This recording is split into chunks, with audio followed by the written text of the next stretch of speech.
Hello, my name is Matheus Ferreira Leite, and my partners are Braden and Salem Davis. And today we'll be explaining our cycling race planner, which was our idea for our term project.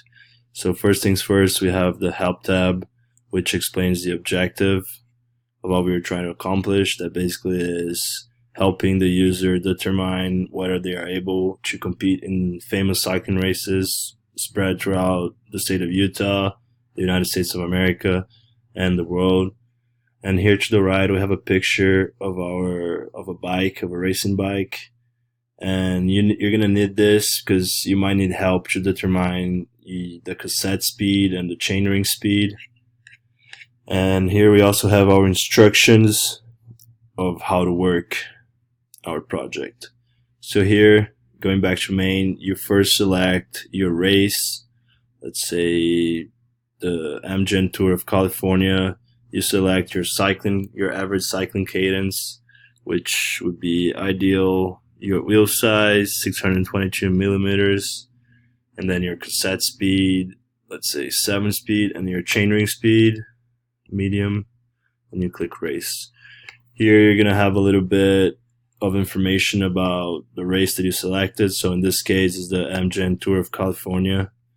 If you press OK, you're gonna receive the result. So in that case, with the average chainring speed, the average cassette speed, as well as the wheel size and your cycling cadence, you would have won the race. If you click go back to main, you will return to the menu, and let's select another race. Let's say you want to complete Lotoja. You have a cycling cadence that it was good. Your wheel size is 622 millimeters.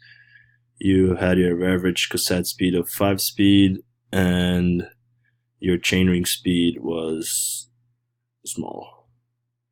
Now you have a little bit of information about Lotoja, and if you click OK, you're going to receive the result that you're above average.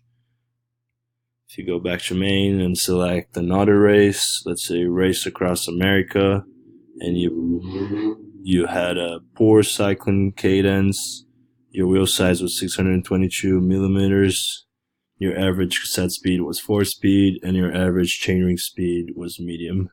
You click race, again, a little bit more information about race across America, and if you click OK, you're going to receive average slightly below. That means that you are below average with these information. And lastly, let's select Tour de France and everything the worst possible that would make you go the lowest. And you click race, a little bit of information about the Tour de France, and if you click OK, sorry, better luck next time. That means that you are the last. If you go back to main, you can again select other races and select different information to see what will be your end result. Again, thank you and hope you enjoyed it.